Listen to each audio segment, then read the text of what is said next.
Good morning. Hope you're all doing well. We're learning Maseches, Nedarim, Daf Yomi, and we're starting 2 lines down. At the end of the Gemara yesterday, we had said that maybe when this guy made his exaggerative neder, his neder havoy, and he said, hey, you know what, if there aren't enough people like there were who are Ole Mitzrayim, then my neder will take effect. We had said that was a neder havoy. And then we said, well, maybe he was talking about ants. Maybe there's millions of ants, and he's like, and he called them Ole Mitzrayim. That was his own understanding. The Gemara said at the very top of the page that ki mishtaba daita didan mishtaba, that when a person makes a neder, it has to be in a broader language, a language that everybody understands. And this the Gemara questions twice on this amud. Here's question number 1. Ve'al daita denafshe lo avid inish mishtaba. A person doesn't make a shiur in their own language. I can bring you a raya, says the Gemara, that's not true. Tanya. So when a person's in Bezdin and they're making a shiur about who owes who money, so Omrim lo have a yodea shelo al tanai shebelibcha anu mashbian osach el al da'atenu ve'al das Bezdin. That when we're in Bezdin, they specifically tell him, when you make a shiur, you should use the right language. You should use language that everybody understands. And therefore, the Gemara makes a diuk. La'afuke mai. What does this come to include? Lav la'afuke. Doesn't it come to exclude the following case? Da'asik lahu li'iskundri. Iskundri are wood chips. He pays him with wood chips, and really he actually uses another phrase. Va'asik lahon shema zuze. He's here are all of your coins. And he refers to the wood chips as coins, which is a great move, by the way, because last I checked, wood chips are cheaper than the coins. So the Gemara says, because of the fact that when he was making a shiur in Bezdin had to say it's only with my das, michlal, that implies that in general, that the avid inish to mishtaba adaita denafshe, that a person does make shiurs based on their own language. So kasha against what we learned yesterday. Because yesterday we didn't seem to say, top line, it says it clearly, that ki mishtaba adaita didan mishtaba. And that doesn't necessarily seem to hold up in this case. Says the Gemara, no, that's not correct. Really, when a Bezdin says that when they say to the Ba'alei Din, al da'atenu, that's la fuke mikanya de Rava. That is to exclude the walking stick of Rava. It wasn't really the walking stick of Rava. It was the walking stick that showed up in Rava's Bezdin. What was the story there? So a quarter of the way down, Dahu Gavra, Dahava Masik Bechabre Zuze. One guy owed another person money. Asalakame de Rava, and they walked into the Bezdin where Rava was the dayan. Amar le lelove zil parali. The malve says to the love, you need to pay me back my money. Amar le piratich, I already paid you. Amar le Rava, im came zil ishtabale de prate. Rava says, if in fact you already paid him, okay, great. Make a shvua and let's move on. So Azal, the Aisi Kanya, the Yahiv Zuze Bigava, the Baal Din, the person who borrowed the money, he took some kind of walking stick, and there was like an inside hollow to it, and he put coins bigave on the inside. And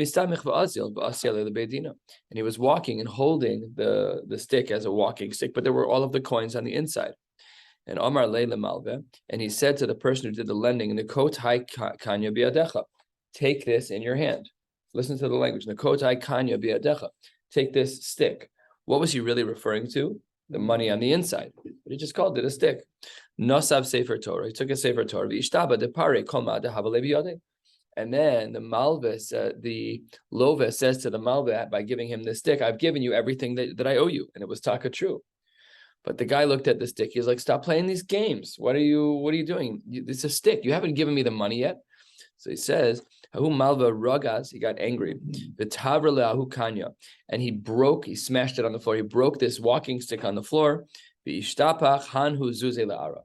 And then when he did, pinata, voila, all of the coins came out of this walking stick. I don't know what kind of walking stick this was. It's some type of fascinating creation. I could see what it looks like in our day because we have these metal or aluminum types of walking sticks that have a hollow center.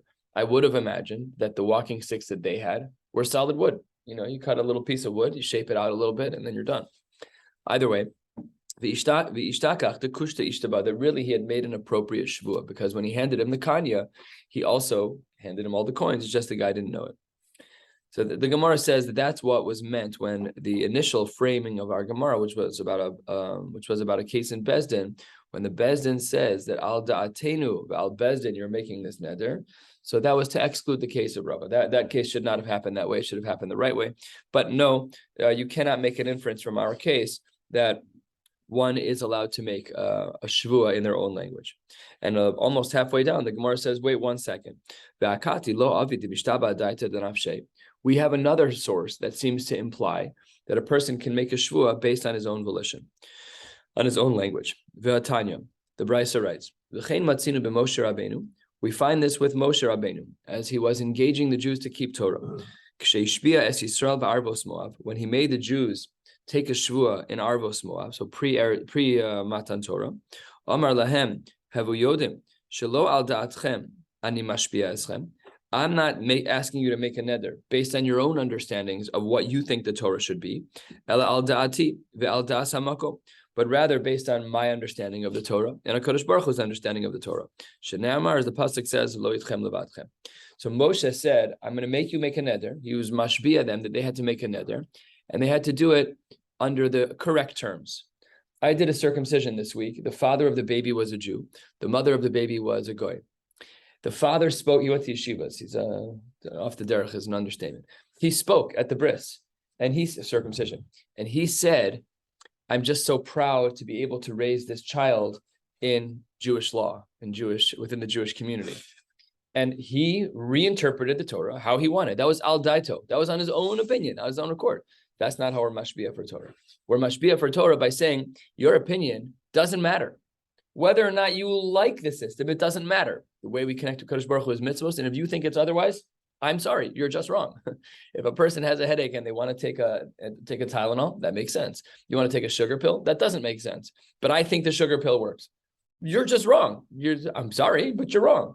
So the same thing is true here. Moshe Rabbeinu said, if you're going to accept the Torah, it's not on your terms and your conditions. You don't get to teach the Torah the way you want. We have to follow Chazal. So that's what Moshe was doing. My Amar Lahu Moshe Yisrael. What was it that he said to the Jews? Lav Hachi Amar Lahu. Didn't he say to them, Dilma Avid Tun Mili? Maybe you're going to do something, implying you're going to do something wrong. Ve'amrisun al da'atenu. You might have said that it was with my own das. No, when Moshe made me promise, I didn't do it like Moshe wanted me to. I did it like I wanted to. Mishum hachi amar luhu al da'ati. And therefore, Moshe said, because people might have made a shvuah to follow the Torah, and they might have done it on their own terms, therefore, the Brisa teaches us that Moshe said it was al da'ati ve'al da'as hamakom. That was the right way to accept the Torah upon oneself. Oh, hold on 1 second. La fuke mai. What does this come to exclude? Doesn't this come to preclude someone who refers to avodas kochavim as gods? That implies that what was Moshe trying to preclude? A person who's misusing the term eloka, says the Gemara, and therefore maybe we see a riot from here that people do give their own language for shvuas. Answers the Gemara 2/3 of the way down. Lo, that's not correct, because in that case, avodas kochavim is ikri eloka. Even in the Torah, it's referred to as an Eloha, not our God, but the God that isn't, the gods that aren't. V'chsiv uv'chol elokei Mitzrayim, uv'chol Elohei Mitzrayim. It's not Hashem's name. These were the gods of Mitzrayim. So says the Gemara, therefore we don't have a raya. And the Gemara goes into a little bit of a diatribe, a quick back and forth about why Moshe specifically said what he said. Why doesn't he make them make the following shvuah? Mitzvos. Just tell them that they have to keep mitzvos. Why is it that Moshe just said al da'ati? Say what you want to say. What's this like code language? You can only accept the Torah if you keep the mitzvos, or to commit to keep the mitzvos. Says the Gemara, because there could have been an incorrect inference. Mashma mitzvah samelech. I might have thought that only with the king that's alive at that time, whoever the Jewish king is, I have to follow his rules. But maybe not a Kadosh Baruch Hu. The Gemara says, fine, let's suggest another possibility. All mitzvos, not just the mitzvos of the melech, but maybe Moshe should have said, forget about al da'ati ve'al da'as hamakom. But when the Jews make a shvuah to keep the Torah, they should have been told to keep all the mitzvos, and that should have been enough. Says the Gemara, you can't. Mashma mitzvahs tzitzis. Why? Omar mar shkula mitzvahs tzitzis keneged kol mitzvos shebetorah. Because when a person wears tzitzis, it's equivalent to keeping all of the positive commandments in the Torah. So therefore, if you say kol mitzvos, it implies that with one mitzvah, you can fulfill all mitzvos, and that is the mitzvah of tzitzis. So that doesn't work either. So then fine, the Gemara says maybe Moshe should have said something different. Torah. You have to keep the whole Torah. Okay, where mitzvahs don't work, because maybe mitzvahs a melech, Kol mitzvahs doesn't work. Let's change our language. Maybe Moshe should have been mashpia the Jews to keep the Torah. Says the Gemara, Torah is in the singular, mashma Torah achas. But we know that when the Torah was given, it was given Torah shebichsav, and it was accompanied by Torah shebal peh. But if Moshe were to only be mashpia us to keep one Torah, then it would have been implied that you can either only keep one or the other, or you only have to keep one or the other. Not a tight enough language. Says the Gemara, Toros. Okay, if your concern is that when Moshe was to be mashpia the Jews, that he said Torah in the singular, and therefore it implies that maybe only Torah shebichsav or Torah shebal peh, then go plural, Toros. Very good. Says Gemara, we can't. Mashma, because what might be implied from there? If we look through Chumash, especially through Sefer Vayikra, we see this kind of language all the time. Mashma Toras mincha, Toras chatas, Toras asham. Zos Toras hamincha. He ha'olah. So we see the language of Toras being used by korbanos. So if you use the language of Toros, which is a plural language of Torah, obviously, but maybe it'll imply something else, not Torah shebichsav and Torah shebal peh, but maybe the sections in the Torah that speak about korbanos. Okay, maybe we have a way of combining languages, Toros, Torah shebal peh, Torah shebichsav, and mitzvos, which would sound like everything in the Torah. Says the Gemara, it doesn't work. Toros is still mashma Torah samincha, which means that it doesn't solve any problems. Really, the havamina here is very strange. And the second is that mitzvos is mashma mitzvah samelech. So we have no good way for Moshe to have said his shiur yet. Let's keep trying. 12 lines from the bottom, 4 lines before the wide lines. What if we say to someone, what if Moshe says to the Jews, make a shiur that you're going to keep the whole Torah? Oh, says the Gemara, Torah kula, mashma avodas kochavim. If when a person says, I'm hereby mashpia, I'm hereby taking a shiur that I'm going to keep all of the Torah, that may mean something about avodas kochavim. What does that mean? That sounds like the exact opposite of what we would have thought it would have meant. That's because we don't know enough brises. And the Gemara writes, Titania, last short line toward the bottom of the page, Chav Hamid Aleph, Titania, Chamura avodas kochavim, shekola kofer ba ki'ilu modeh b'Torah kula. Avodas kochavim is fundamentally the opposite of Torah. We are a monotheistic religion who believes in the one true God. And if you believe in the stars and the moon and the sun and the trees and the grass and the rocks, so then when you reject that and say, I hereby know that there's only one God, by definition, when you're kofer on avodas kochavim, you're also being modeh b'chol Torah kula. This is Shabbos. Every week we keep Shabbos to remind us that HaKadosh Baruch Hu created the world. So if you say, I know I've been living a polytheistic life, I'm done now. I only believe in one God. The kfir of the avodas kochavim is the equivalent of upholding the whole Torah. And therefore, Moshe can't say the language of Demekayim Isun Torah Kula. That doesn't work either.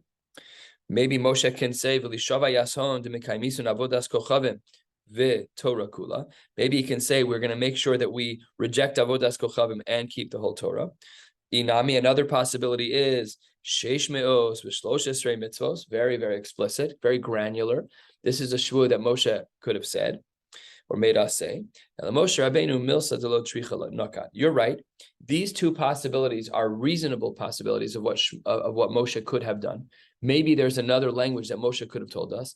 Maybe instead of saying what Moshe said was al da'ati v'al das hamakom, that when I mashbia you Jews to keep the Torah, he could have said this new language of don't do avodas kochavim and keep the Torah, and that would have been sufficient. We would have threaded the needle with that. But we don't need Moshe to do that. Milsa, it's okay. Moshe can just say the words al da'ati v'al das hamakom. There aren't a lot of word differences over here. And al da'ati v'al das hamakom honestly is probably more clear. But the Gemara seems to embrace as a possibility, at least, these last two possibilities, especially the 613. Have we ever seen 613 before in Shas? I always wondered where the number came from, other than counting. Like, how did it end up being 613? I don't know. Tzitz is the gematria with the strings, and with the knots is 613, which is a famous, well-known gematria that applies to our Gemara as well. Okay, 6 lines from the bottom at the 2 dots. 3 lines into the wide lines, Chav Hamid Aleph. We had said in our Mishnah that if a person makes an exaggerative neder, that it doesn't count. And one of the examples that the Mishnah gave was Im lo re'isi nachash kikoras beis habad. If I don't see a nachash, a snake, that is like the size of the beams of the beis habad of the beis habad of the press, vilo, Was there not a snake that was that big? There was a snake. That was at the time of Shvur Malka. Ramule Tlesar or Avasa, the Tivna. They fed him 13 warehouses of teven, of grain, of wheat, whatever wheat is, of straw, and ubala yason, and the snake ate it all. That's a very large animal. So says the Gemara, no, we're talking about a different kind of snake. Amar Shmuel b'taruf. We're talking about an animal that's b'taruf. So Rashi here says, if you look at Rashi, the Ramaschil, or the Mefarish, b'taruf ka'amar, Rashi says, Nachash menumar lo mishtakach kekoras beis habad. We don't have an animal, we don't have a snake that looks like the Beis Habad. The beams in the Beis Habad had like a non-smooth top, like a serrated top that would help them to crush things in the Beis Habad, because they were crushing either an olive press or a wine press. They were crushing things. So the top beam, they would have it be very jagged. And that's the kind of snake we're saying that doesn't exist. So it says the Gemara, Kulhu nachshe mitrav. Says the Gemara, Kulhu nachshe mitrav tarfe. Not every snake is like that. Agvu taruf kamrinan. We're talking about only the ones that have it on their back. Fine, then just say that. But listen to taruf. Then just say the only snakes that don't have this are the snakes that aren't this size, or the snakes that are like that have this jagged top. Says the Gemara, Milsa agav urche kamash malan. The reason why the Gemara taught it in this way was to teach us a side dit, and that is the koras beis habad gavu taruf. They're tops of the beams that are in a beis habad, that are in a press, they have to be jagged. Lamai nafkamina, says the Gemara, lemekachu memkar, which is that by definition, these beams have to be jagged at the top. Lomar loch, hamocher koras beis habad lechavero. If a person says, hey, I'm an Amazon seller, and my job is to sell you a koros beis habad, a beam that belongs in a press. Igavu taruf in. If the top of it is jagged, that's a good sale. But the ilolo. But if it isn't a good sale, then it doesn't count. So they snuck in a little bit of a mekach memkar din based on the exaggerative comment of what size a snake is or isn't. And that's what the Gemara says over here. That brings us to a new Mishnah at the top of Chav Hamid Beis. We're going to be learning until about 8 lines from the bottom of the page, and then we'll stop. The Gemara says as follows, top line, Chav Hamid Beis, Nidre Shigagos. This was also, remember, our parak is called Arba Nedarim. One of them is called Shigagos, and we had said in our Mishnah at the open of the parak that if a person makes a neder that has a shogeg component to it, then that neder is not chal. What is an example of this? Imachalti v'im shasisi. I hereby forbid upon myself this piece of corned beef if, in fact, I ate breakfast this morning. And you just had a memory lapse and you really ate breakfast this morning. V'nizkar she'achal v'shasa. That is considered a neder shogeg. Or she'ani ochel, I will soon eat, or she'ani shoseh, I will soon drink, v'shachach, and then you forgot about the commitments that you made, and then v'achal v'shasa. Then that too is considered to be a din b'shogeg. Omar, by the way, it's not because you ate, it's because you forgot. Meaning, if you ate intentionally after you made that condition, then that's mamash neder. But in this case, what we're saying is that I forgot that I made the neder, so my eating was b'shigaga. I forgot that I was in Netherland. Right? I spaced out and I ate. It's like eating on Yom Kippur. If you forget that it's Yom Kippur and you think it's a regular day and you ate, so that's an Isser D'Rabbanan, but that's not the Isser D'Oraisa of eating. It's a shogeg. So here too, if you make a conditional deal that I'm hereby going to forbid this piece of corned beef on me, and if I eat anything later today, then that will be the Isser, and then you ate something. Okay, but if that's only true if it was intentional. Amar, a person says, and we saw this Gemara earlier quoted out of context, and here's the actual source. Konam ishti nehenisli. I hereby forbid my wife to benefit from me. Sheganvas kisi. She stole my wallet. V'shehiksa espenin. She hit my son. And then later, v'noda shelo hiksa v'noda shelo ganva. He said a neder based on untrue facts, on untruths. My wife is a terrible person. She stole the wallet. She stole my money. So the Gemara says that if in fact you're wrong, then that's not a neder. Ra osan ochlen te'enim v'amar hare alechem korban. A man sees people eating his te'enim, and he says this comment, hare alechem korban. If you eat it, it's as though you are obligated in a korban. And then v'nimtzu avi ve'echa v'hayu imahem acherim. And really among those people was his father and his brother, people who he would have been happy for them to partake in his food. So really he had this food. Some of them he was comfortable sharing with and others not. This is a machlokes in the Tanaim. Beis Shammai omrim hein mutarin. The family members are excluded. They're naturally excluded by his thinking. Umashe imahim, and the people, it should be umishe imahim. I don't know why it says this. Umashe imahim, and those who are with him, asurim.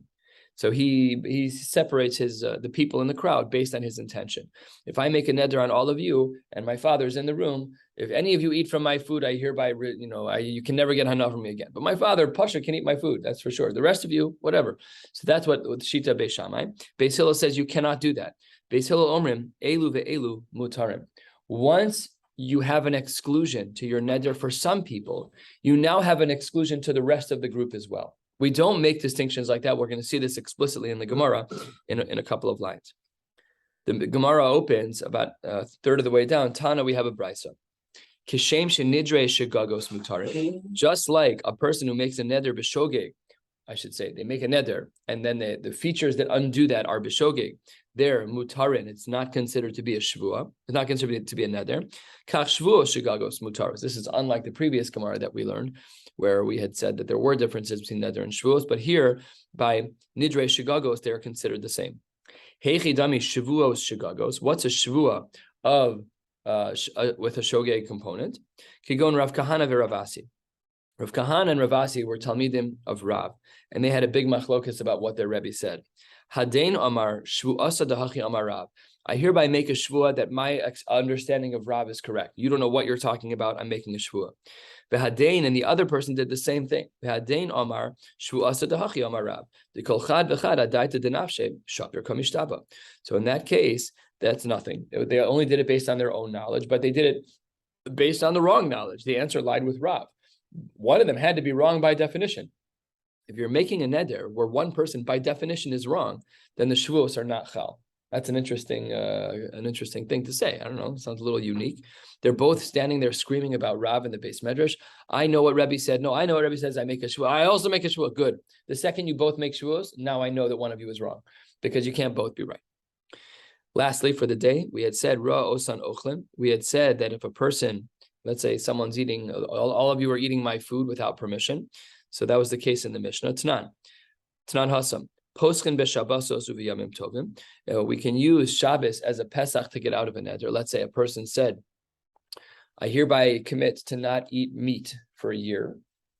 And Shabbos, we have a special hidur on Shabbos, a mitzvah to eat meat, fish for sure, and meat. We try to eat nice food on Shabbos. So that's a Pesach. And Birishona, initially, Hayu Omrim, they used to say that if this person were to make this year-long neder, they initially would have thought to say that Osan Hayamim Mutar Mushar Kol Hayamim Masurin. Maybe we should just remove from the year-long commitment, simply, that which is Shabbos.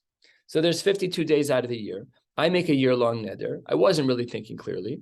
Maybe I should say that the 52 days of Shabbos, those days are going to be mutter for me, but the remaining days of the year, 302 more days in the halachic year, those 302 days would remain to be usher. In other words, we take the person's one sentence and we split it into what was right and what was not right. You made a mistake about Shabbos. You're allowed to eat meat on Shabbos. But the other days are still obligated in the neder that you made. But then comes along Ad Sheba Rabbi Akiva, V'limed, and what did he teach us? Neder shehutar mikzaso hutar kulo. That if you have a neder and only parts of it are going to be upheld, then the whole neder falls apart. It's a house of cards. So let's just review this last din, because it is the shita of Beis Hillel in our Mishnah.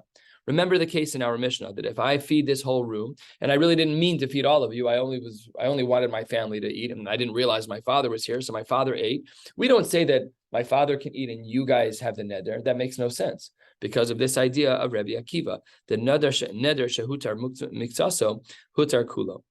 And that case was found out in this case of the year-long commitment. I hereby forbid upon myself to eat meat for a year. Do we say that the 52 days of Shabbos just don't have applicability for the neder, but the remaining days of the year are going to be usher? Says the Gemara in the name of Rabbi Akiva. That's not true. That's the din of Beis Hillel. We'll stop right here. We'll pick up again in Mirza Hashem Sunday night with Amar Rabbah, 6 lines from the bottom on Chav Ham at base. Wishing you all a beautiful Shabbos.